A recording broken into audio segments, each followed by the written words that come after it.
welcome back. Trailgating, the Cirque Series Arapahoe Basin post-race show presented by On. Thanks everybody for joining us. We've got a fun docket on tap today. Of course, my name is Dylan Bowman, joined by my co-host for the afternoon, Mr. Jeffrey Colt. Easy dog, what's up, bro? Hello, hello.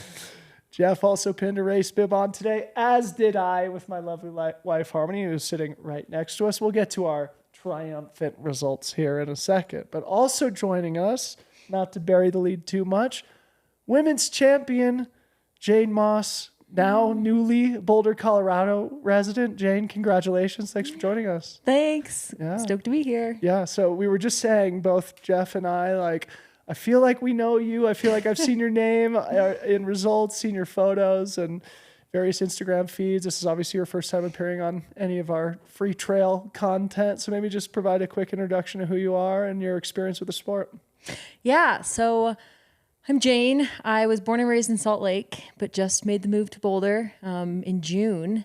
I've been trail running since I grew up doing track and soccer, did a couple years of soccer in college, but then found the trails and fell in love with them. So I've been trail racing since 2017, I think. My first trail race ever was the Cirque Series at Snowbird. So that was super fun. That's what got me hooked. Then I caught the ultra bug. I really like 50Ks. Done 150 mile, 100K. I've had a rough, I would say 4 years of having a year on, a year off with then getting injured. So I'm training smarter now. But always love the short mountain races of Cirque Series. So yeah. Well, welcome back. Glad to see you healthy. And obviously you had a great day today. You just mentioned training smarter, and we were just saying, who coaches you? And you said Rick Floyd. And I said, save it for the show. So talk a little bit about that relationship. I don't know Rick personally. I just know that he coaches Helomino Faulkner and MK Sullivan. Mm-hmm. So maybe say a few words about Rick and your work together. Yeah. So I moved to Boulder coachless. I've been working with a coach for the past few years. I was working with Jimmy Picard. He was out of Salt Lake. But with my injury, I was like, I don't want to coach right now. But then I just moved in with Johnny Lunalima and Chris Myers up in Boulder. So I feel super lucky with that. But they were like, you need a coach. You could be really good. So they highly recommended Rick Floyd. So we got on a call. It seemed like a really good fit because I like long mountain days and not adhering to training super well. So they're like, he'll be a good fit for you. So far it's been awesome. So it's a new coach-athlete relationship as of June. But I really like him so far, and I'm stoked to see where things go. Yeah. Jeff, you and Jane had a battle today. Tell the audience about it. Yeah, I think early on I went out fast to get that On jersey up front, and then I settled into what was a comfortable 50th position, and maybe passed you midway, and then you were hot on my heels all the way to the turnaround.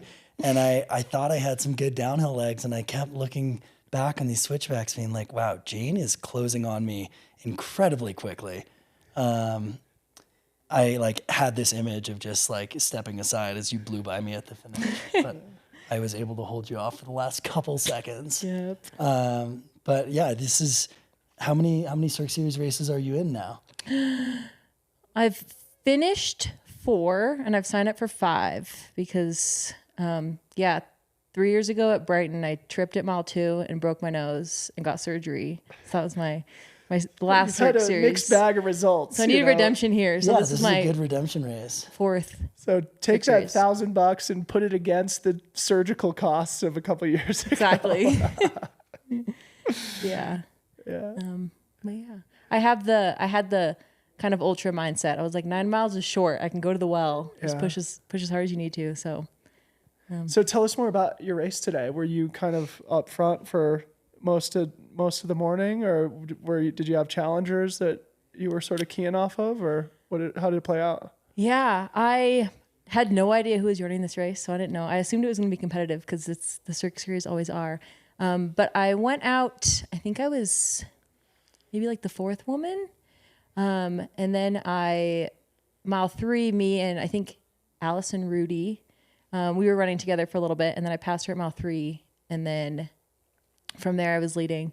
I'm definitely more of a climber than a downhill runner, so I was trying to get my lead on the climb and wasn't sure how the downhill would go or if I would get caught. So I was just really trying to send it. But You fooled me. yeah. So yeah, that's So kind you of how it went. were in front at the top, or yeah, okay. Yeah. Yep. And then it was Got just sort of like, protect the advantage on the way down where you didn't feel quite as confident. Yeah. Yeah. So I tried to send it. So I think I did a good job of that, and I'm glad it was runnable and not like super techy like some of the other Cirque Series races. So I could kind of send it. But Yeah. So from what I've heard, this is sort of the most runnable and the fastest course of all the Cirque events. Did you feel like that was an advantage for you, or? My training recently has been like scrambly technical stuff. So and one of my roommates was like, this is a fast course. Like it's very runnable. And I was like, I don't know how I feel about that. But I feel like the past couple of years I've been doing a lot of like running, not as technical. So I felt decently prepared for it. So yeah, a little bit of both. I had really no idea how today was going to go. Yeah. How are you on all those switchbacks coming down the bottom? The deceleration, try to maintain traction, accelerate out of it. Yeah, that made me a little nervous. Definitely slowed down once the switchbacks came. Like the straight fire road is really fun. You can just like bomb it. But switchbacks come definitely slowed me down. I got a little bit nervous. I'm like, I'm going to trip and smash my face again. But we finished strong. Brutal. Yeah. I'd love to hear more about your move to Boulder. Like what motivated it? And say a little bit more about your roommates themselves, because it seems like you guys have a very high performance household. So how you guys motivate each other, hold each other accountable. What that cabinet looks like for your like supplement cabinet. My goodness. Can you imagine? Yeah. Just like all the drawers and cabinets filled with protein powders and carbohydrates products. A lot of carbs in the house. Yeah. Being born and raised in Salt Lake, like it's a really great place. You always kind of hate your hometown, like in high school.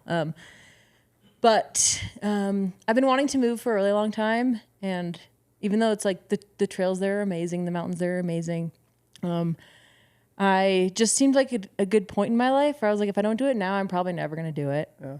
I've always wanted to live in Colorado. So I just kind of did it. I quit my job. I was in a very long-term relationship that I ended not to move. It just kind of ended. And I was like, this is a good time to do this. So I just did it. I was like, I don't know if I can afford Boulder or find housing there. So I put an Instagram question box, and Johnny messaged me and was like, someone sent me your story. Like I didn't know Johnny or Chris. Yeah. He's like, someone sent me your story. I have a room open. I was like, why not? Let's just do it. I had some mutual friends with them. So I just did it. And it's been awesome. I was very intimidated because they're all incredible runners who live in that house. But they've been stoking me up. They're like, I think you have some talent.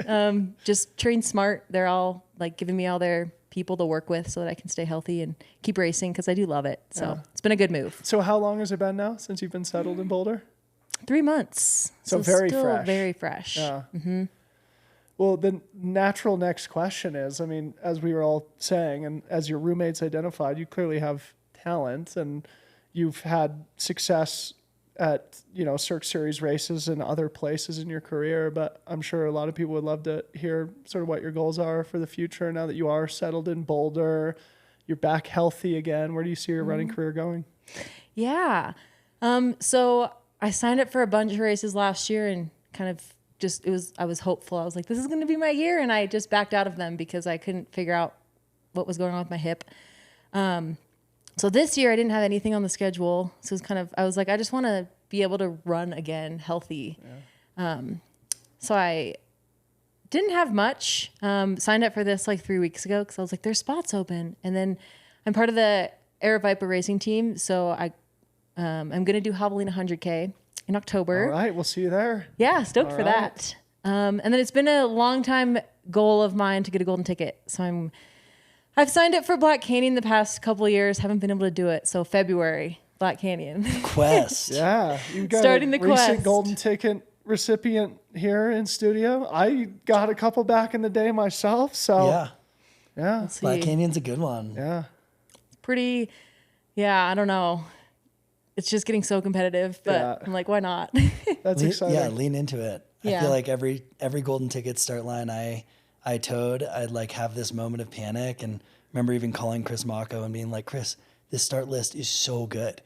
He was like, some of the people are going to drop out. Some of the people are going to have off days. I've gotten two. Yeah, two. Right. Black Canyon and Bandera for Jeff Colt. Don't count yourself out. Like just show up and do the work. And like Black Canyon is definitely gaining momentum. Unlike few other races, it's definitely a monster. But it's such a cool opportunity to show up and have a day.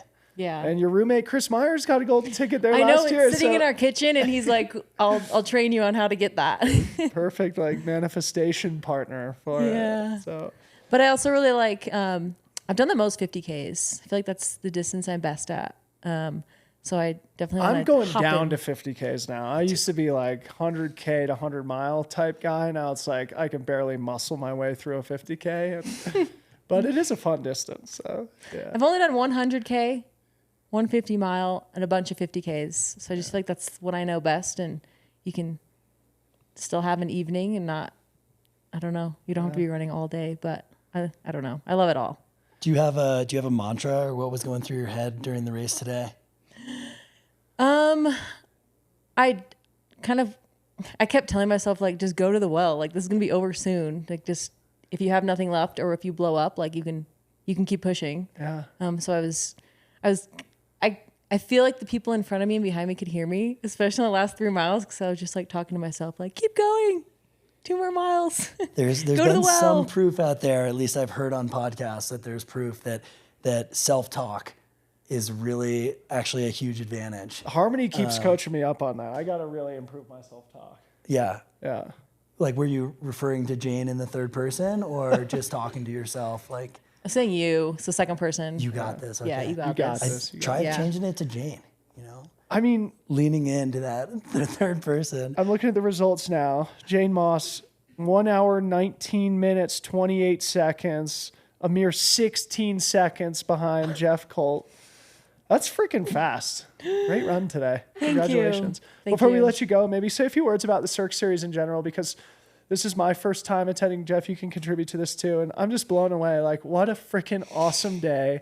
So fun, start to finish, the vibe at the start, the DJ at the top, then a rager at the bottom, podium presentation. You made a little bit of cash, just top to bottom, amazing day. You've had experience with this circuit over many years, so you've probably been able to see it mature over time. So just say a few words about that.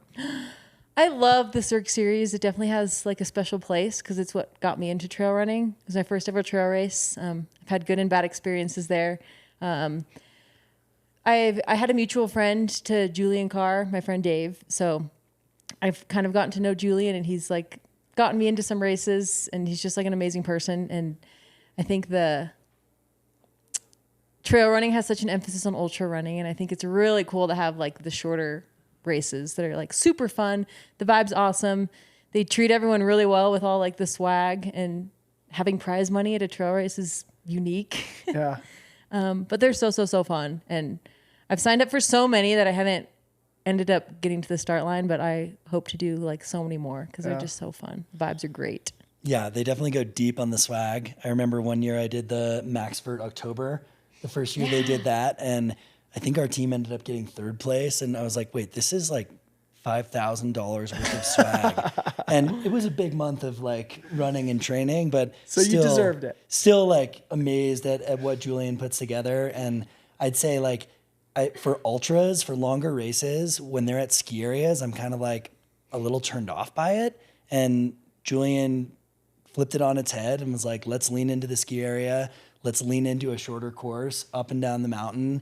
And you can have so many people because it is actually at a ski area and it facilitates it so well. So I'm stoked to hear you got your intro into trail and ultra running from Cirque Series. I've definitely talked to a lot of Julian was in here yesterday, and he said that both Grayson Murphy and Sophia Lockley both did their first ever trail races at Cirque events too. And they're both world champions. Yeah. And I grew up with Grayson. We went to middle school, high school. We played soccer together, and we carpooled to the Brighton race, which was her first one.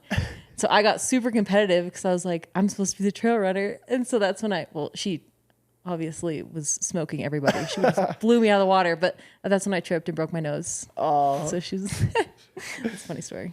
well, yeah, funny story. And yeah, I mean, you're well on your way now. And obviously you have a ton of talent. We appreciate you coming in and sharing your story with us after an awesome victory. I know from the Freetrail perspective, we're excited to see what you do at Javelina in October and then maybe Black Canyon next spring. So Jane Moss, congratulations. Thank you. All right. We'll be right back with men's champion Patrick Kipnengo and sixth place finisher Philemon Kiriago. They were in with us yesterday. We're going to get the post-race debrief from them soon. Don't go anywhere. We are back trailgating post-race show after the Cirque Series Arapahoe Basin event, and we are joined by Jeff Colt again and a couple of Jeff's high-profile champion teammates from On. Our champion here today, Patrick Kipnengo, and of course, Philemon Kiriago in studio for the second day in a row. Patrick, starting with you.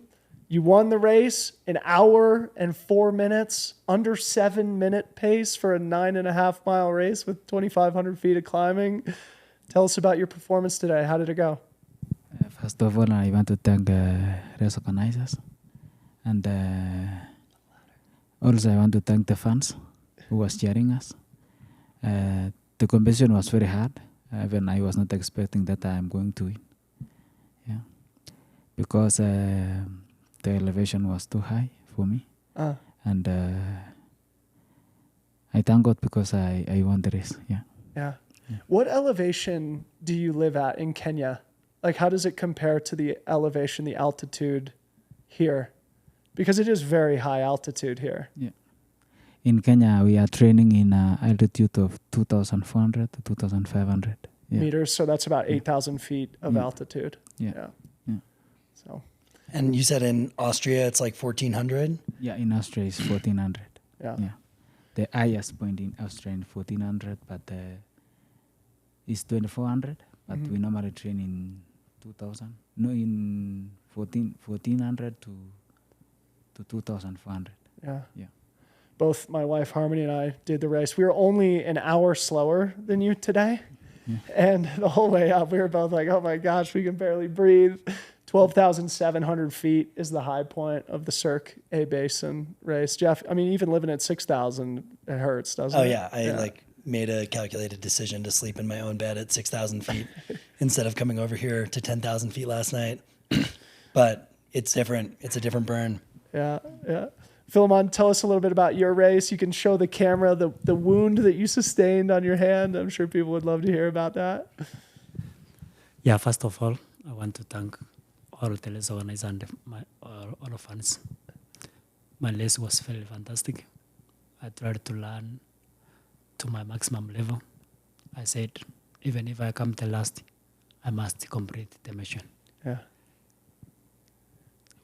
But there was several challenges, altitude, falling down. But falling is not the end of running. Yeah. I said I must try to run top 10. I managed to run top 10. Yeah. So I'm happy. I got a small injury, but it cannot stop from me running. So I accepted the results of today, expecting better results for the coming races. Yeah. Sure. Build on that a little bit, because yesterday when we chatted, one of the things you said is that you understand that everybody's going to suffer. And so it comes down to mentality. I thought that was a beautiful way that you said it. So maybe provide an example of that from today's race. Like, where was your mentality? How did you stay mentally strong? Yeah. From the beginning, I was reading maybe to 2K. After that, I started to feel the altitude. I tried to push. I pushed up to maximum level.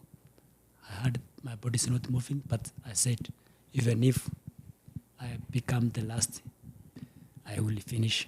Yeah. After 10K, I got a fall, but I said, even if I come with one leg, I will come to the finish. Yeah. Congratulations. Thank you. Yeah. And you ended up closing a bit on the descent, right? I think when you passed me as I was still going up, I think you were maybe in 7th or 8th, and you closed a couple positions. Yeah, of course, because I do train long distance.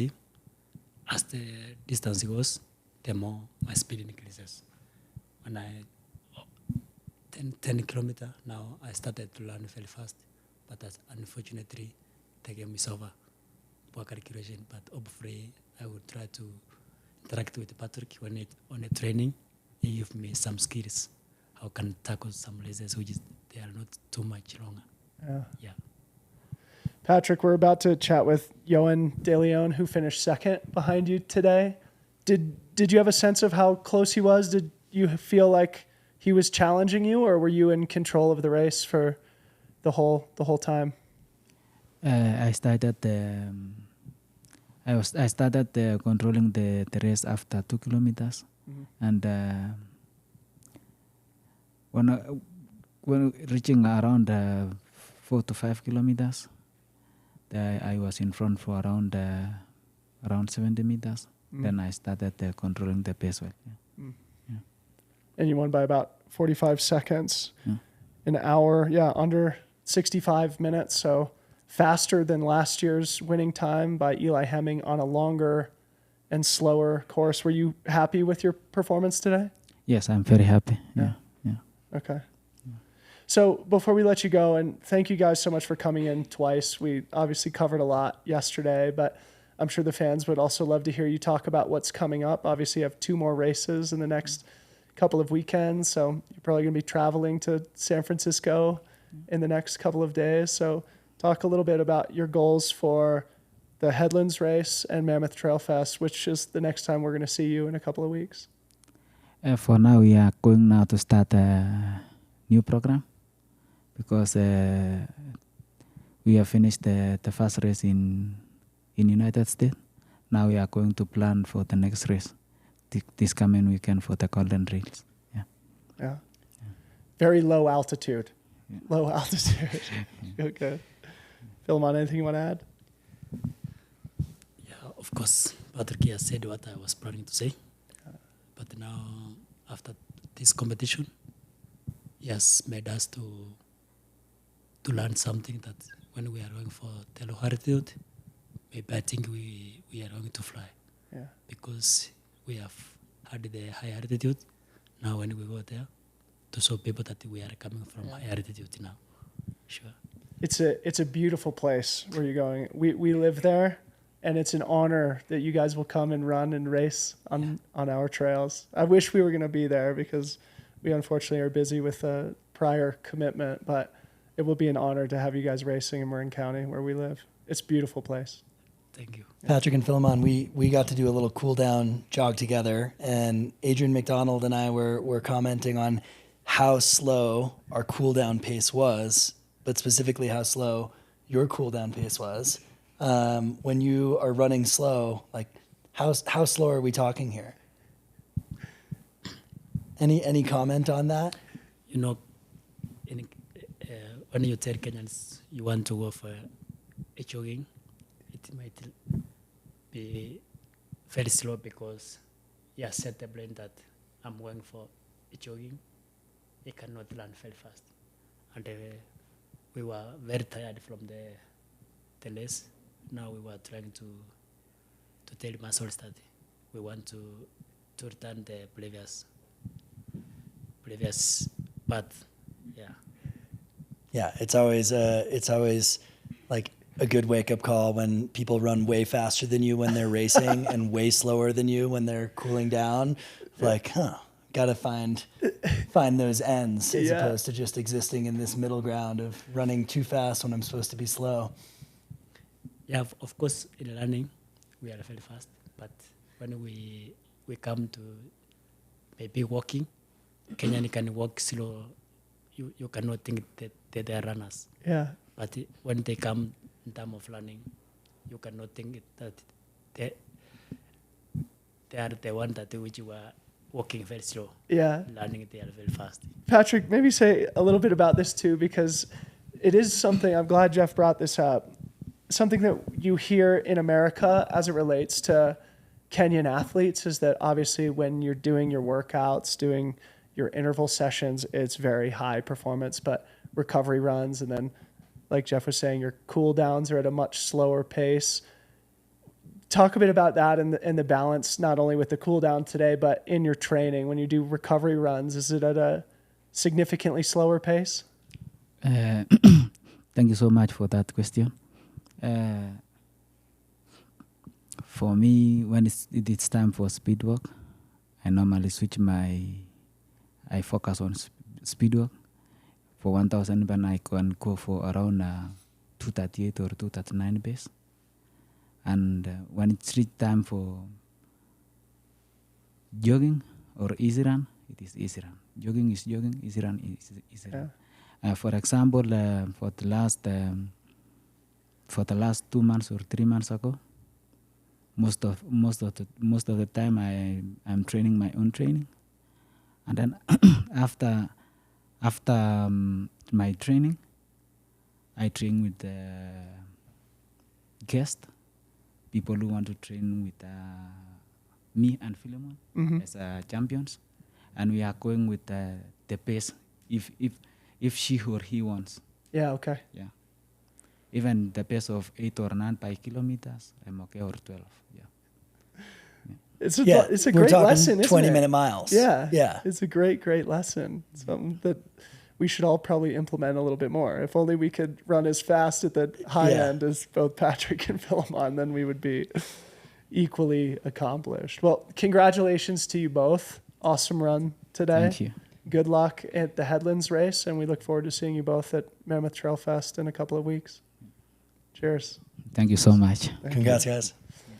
Hang tight. We're going to be back with men's second place finisher, one of the surprises of the day, Johan DeLeon. Don't go anywhere. Okay, and we are back. Trailgating post-race show, Arapahoe Basin, wrapping up the 2024 Cirque Series races. Coverage provided by On, and we are here with one of the stories of the day. Both Jeff and myself are frothing to talk to this guy, Mr. Johen DeLeon, second place finisher today in 1 hour, 5 minutes, 15 seconds. Johen, welcome to the studio, buddy. Thanks for coming in. Thank you, sir. It's always so cool to be here. Get us started, Jeff. Yeah, I mean, let's set some context. You were 45 seconds behind Patrick Kipnengo, like world champion mountain runner. You beat now 20-time national champion Joe Gray. Even to be the top guy out of Crested Butte when Cam Smith was on the line is huge. And from what I heard from Josh Everly, it's been like 3 years now of him telling you to go do a race. Yeah, man. Yeah, heck yeah. Shout out to Josh and Cam and all those guys, dude. They're super sick, you know. Especially Josh, you know. It's so cool, like, what he did with the trail team. One of my best friends is Jeshrin Small, you know.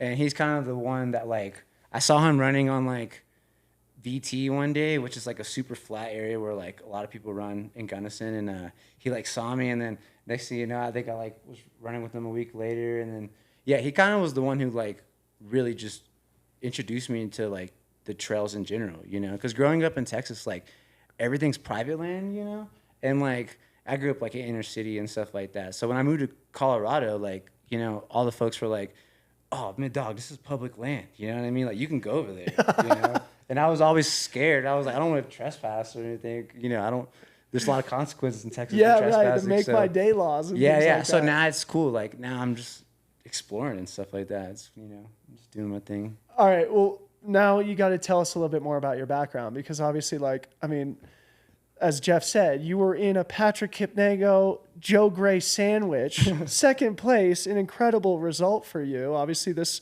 puts your name on the map a little bit more in the mountain running world. I'm sure people would love to hear a bit more about your personal and athletic background.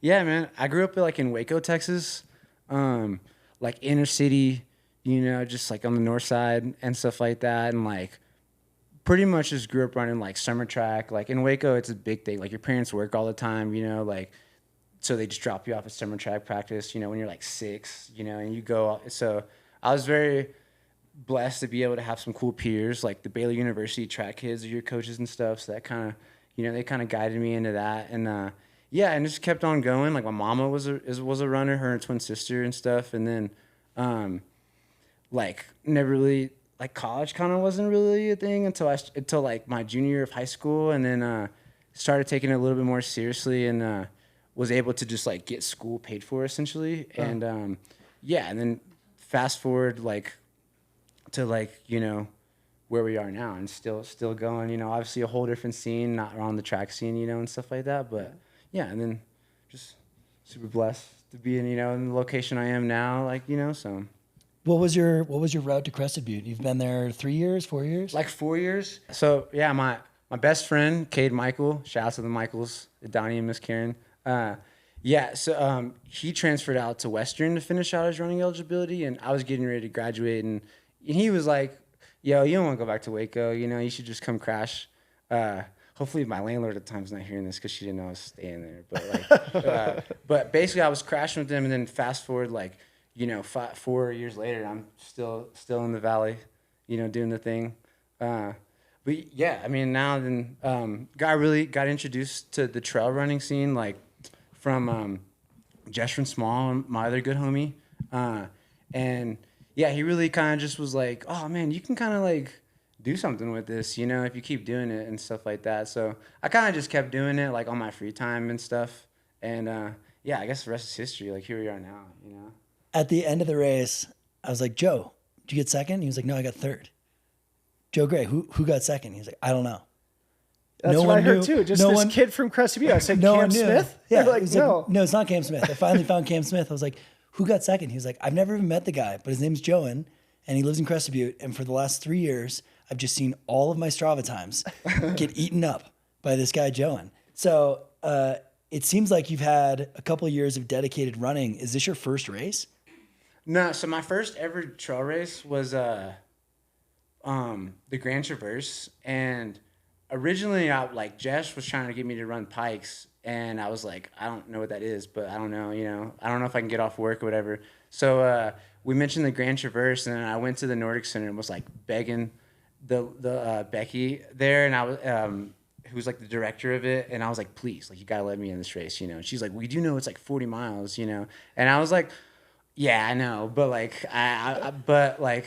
I can still send it, you know. And then like I remember Jess giving me like a breakdown of like what I was supposed to consume and nutrition and stuff like that, and didn't follow any of that advice. And yeah, and that went super well. So I got like third, and it was actually my first time like being in Aspen. So like when I dropped in, I was like, whoa, you know, yeah, like this is not Crested Butte. You know what I mean? What year was that? It had to be like 2021, I think so, or something like that. And I actually got like... We should say the Grand Traverse is an iconic ski race, and now they also do mountain bike race and trail race. Yeah, heck yeah. All of which are about 40 miles from Crested Butte to Aspen. I did the ski race a bunch of years ago. Yeah, that's sick. Yeah. Yeah, that was my first 40-mile race. Like that was my jump from 50K to like a little bit further was Grand Traverse. What'd you think? Was it sick? Or? It's awesome. Yeah, it's a great race. I think Josh might have been in it the year I did it. Mm-hmm. There's always a couple Smith Western kids who do it. Yeah, he's waxed like everybody. Every time he's running that race, like he won the ski race too. Yeah, he's gnarly. I got mad respect for that man. He puts in mad work. Like you know, you always see him like, you know, in the mornings, early in the mornings. There's always the folks that just casually do uphill laps and stuff like that on resort, and he's always just like crushing it. So are you a skier too?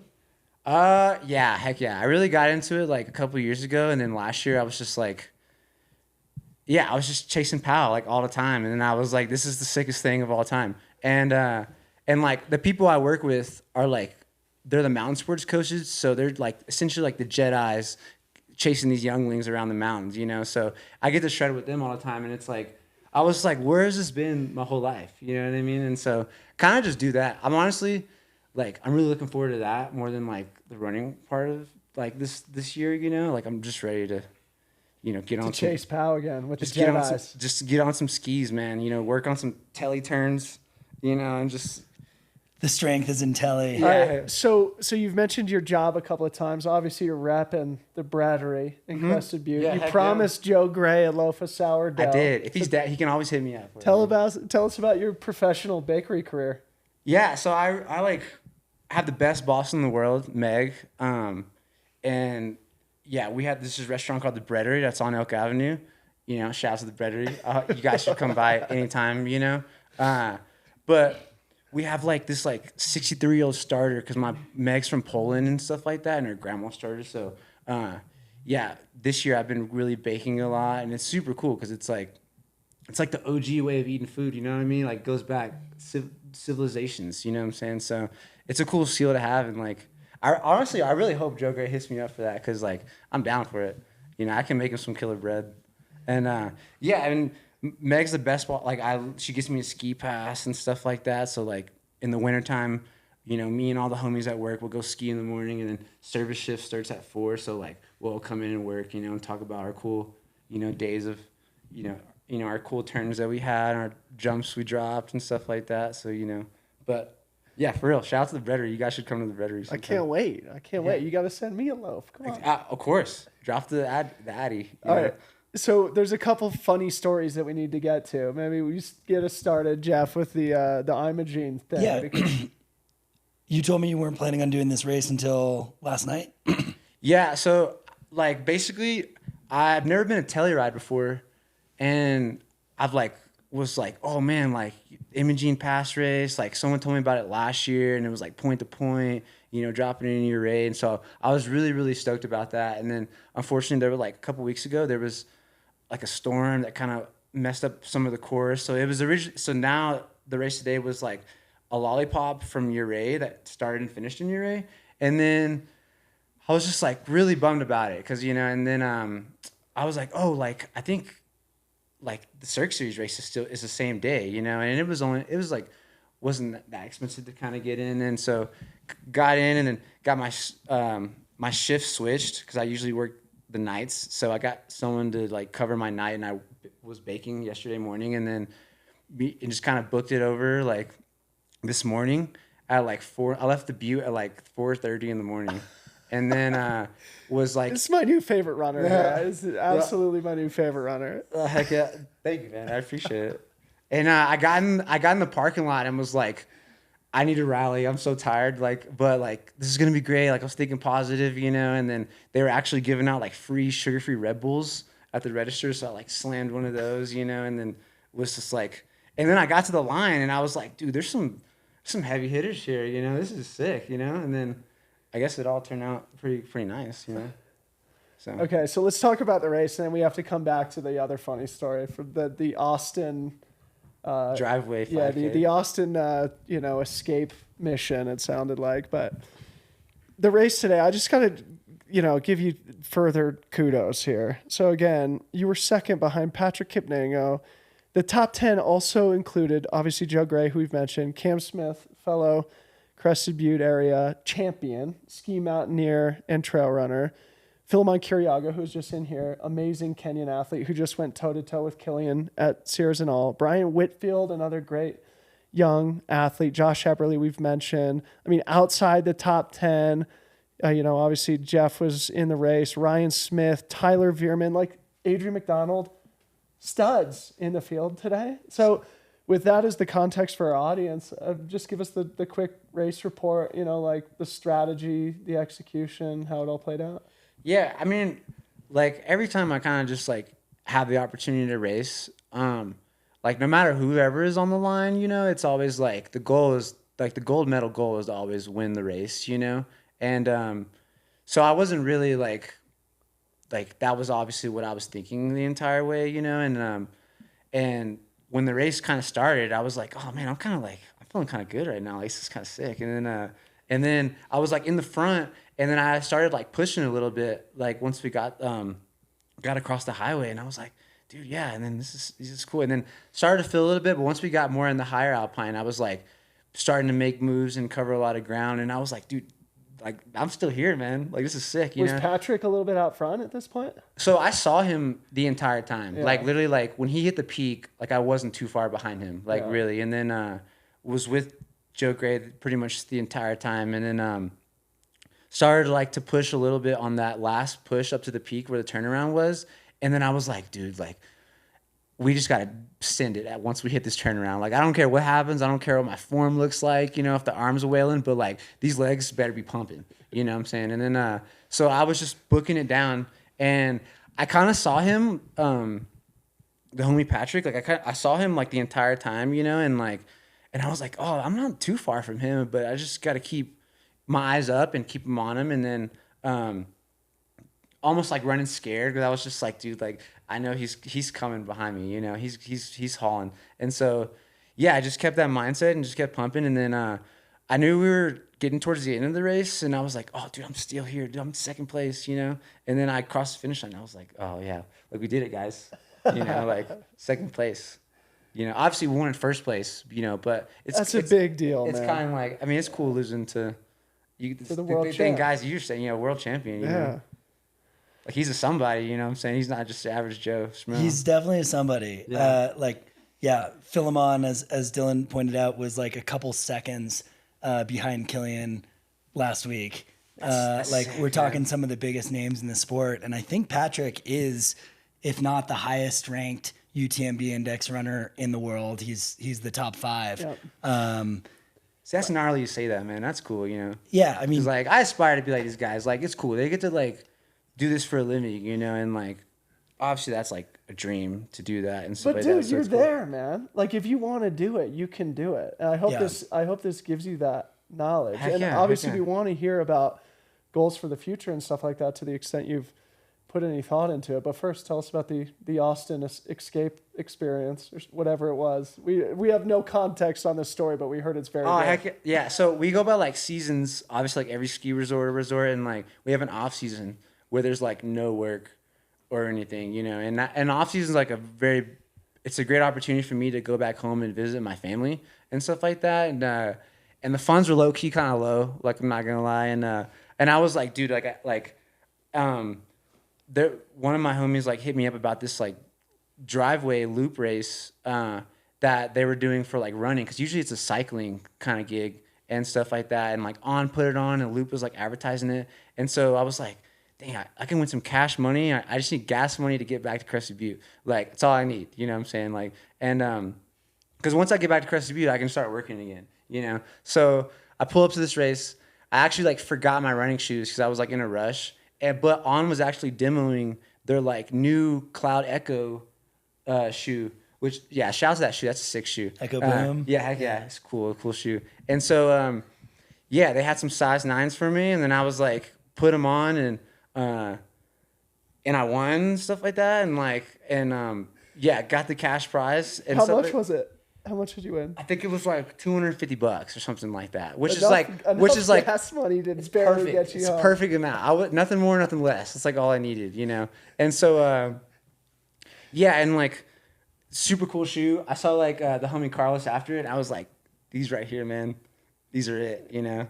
And Carlos, no, heck yeah. also a like ridiculously fast runner. Yeah, no, well, yeah, and that's not me just hyping up the shoe. Like like I've hung around some shoe dogs before, you know, and like my homies worked at like some running stores, so I love talking about shoes, you know. So like, it was cool. It was a cool thing. Very very blessed for that opportunity to win some cash money. So you pulled up, borrowed a pair of shoes, won a 5K and $250 that got you back home to Crested Butte, so you could go make some more. It's just a sourdough mission, bread. you know. We just got to complete the mission. I love this guy. Like, I love him. Hopped in, secured the bag, hopped out, went back to work. Secure the bag. So it was sick.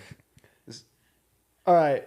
So obviously, like, you know, you've done great stuff with running. You obviously have tons of potential. I hope this opens your eyes as to opportunities that exist within the sport. You probably know trail running is exploding globally right now. There's never been a better time to have your type of talent at a young age with ambition.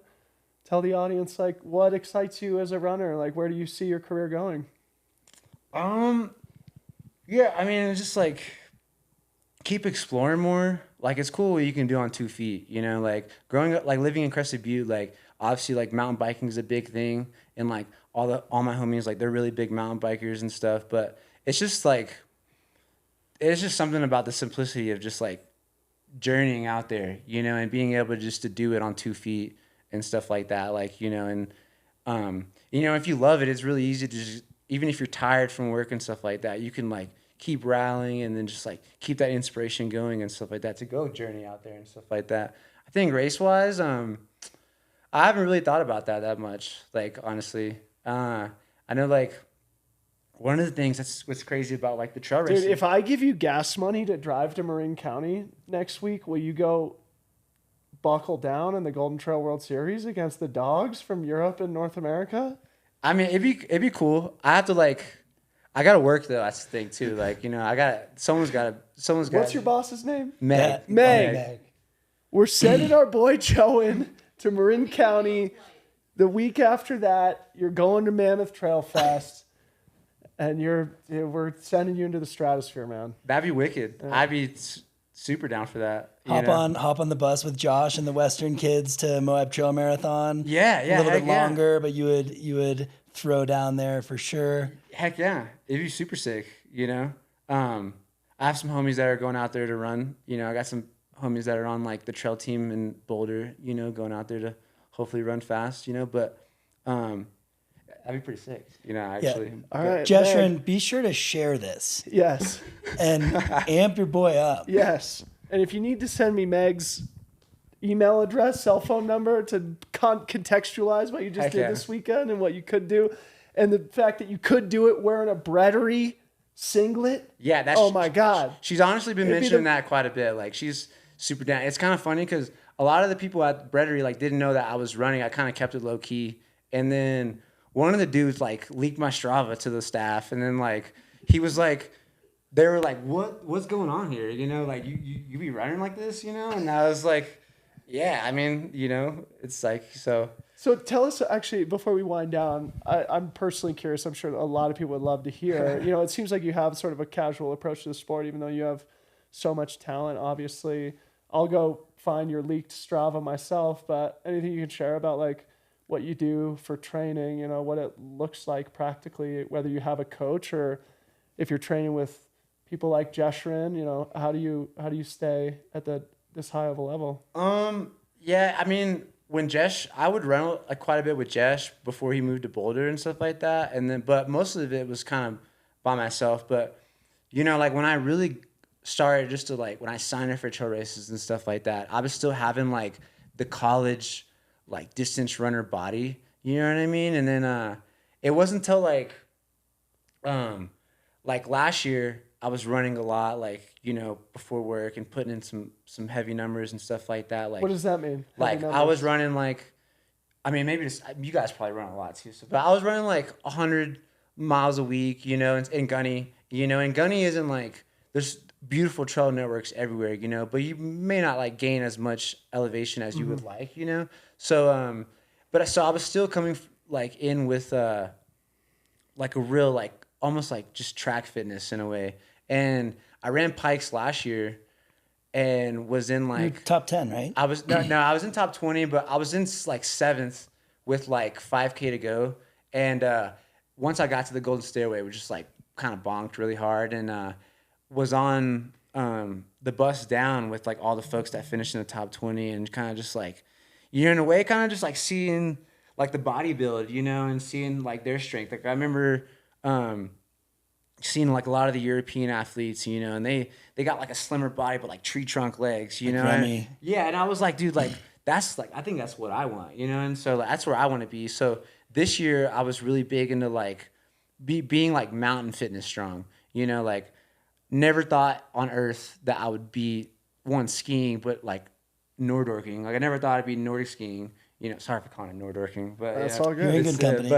But yeah, so started really doing that and was just getting off the feet, and that kind of translated really well. And then this year, this summer, was working a little bit more, but so I took a little bit more of a less is more approach and was in the gym, just being a gym rat, and then also climbing a lot more and really focusing on treadmill strides and perfecting form on an incline, and stuff like that. And while I wasn't running 100 to 110 miles a week, I was running 80, which that's sweet spot, but still kind of getting the same gain I was getting out of getting those triple digit weeks.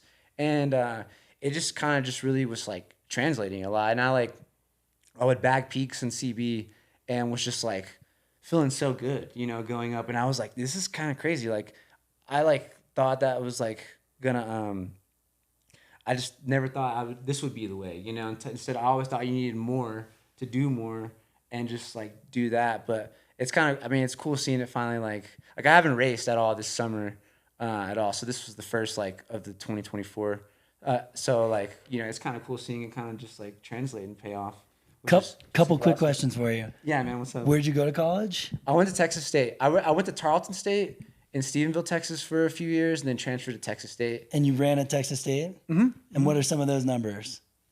Just saving like us some 5K, homework. 10K? Yeah, so I was like a 5K, like 1,500 guy.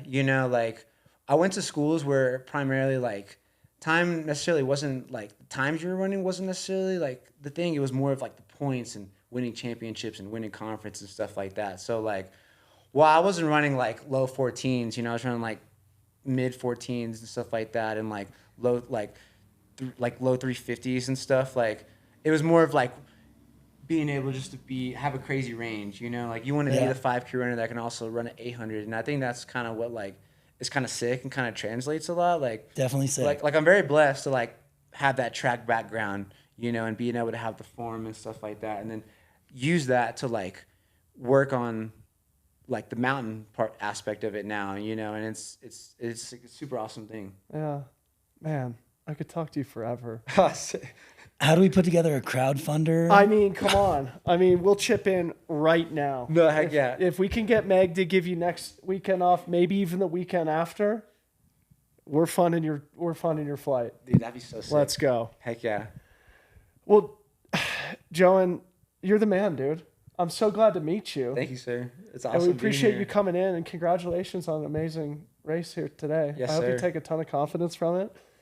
I feel like it's a shame this is your first time racing this season, because the season's like kind of coming to a close a little bit, especially for the mountain stuff. But I don't know. Now that I know your name, I'm gonna go find you on Strava, and I'm gonna be following you very closely. Heck yeah. Thank you. Speaking of, can we get the full name and the story of your name?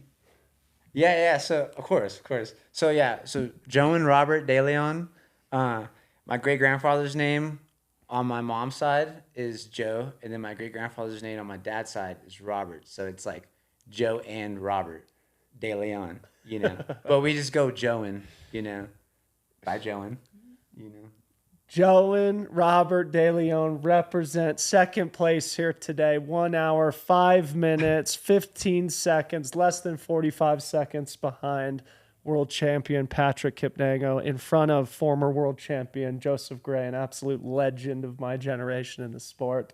Yeah. Joan, congratulations, buddy. Thanks for coming in studio. Thank you guys so much. Yeah. Thank you. Heck yeah. Cheers. Okay, to our audience, hope you appreciated the coverage here this weekend of Cirque Series A-Basin presented by On. It was an absolute joy to be here. My first Cirque Series event. Harmony, who is in studio here, we ran together.